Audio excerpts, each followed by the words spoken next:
In this video, we will show how to change the reel fingers on the Honeybee reel. This applies to both standard and cam reel options that are installed on the models listed in the video. 2.5-inch spacing on every other bat is a factory installed option.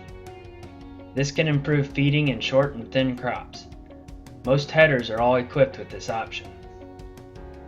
To remove a tooth on the reel, remove the spacer between the teeth. This can be done by using a needle nose vice grips and pulling the spacer out. Once a spacer is removed, the finger can be turned 90 degrees by a wrench and pulled out of the bat. If more than one tooth needs to be replaced, simply slide the spacers down to replace the teeth.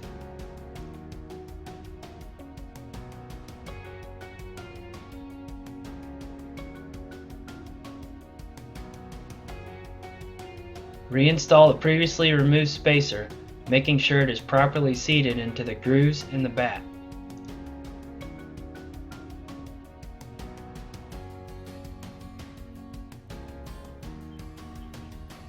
There's a quick overview on how to replace the reel fingers on the Honeybee reel. If you have any further questions, please refer to your operator's manual or contact your local Honeybee dealer.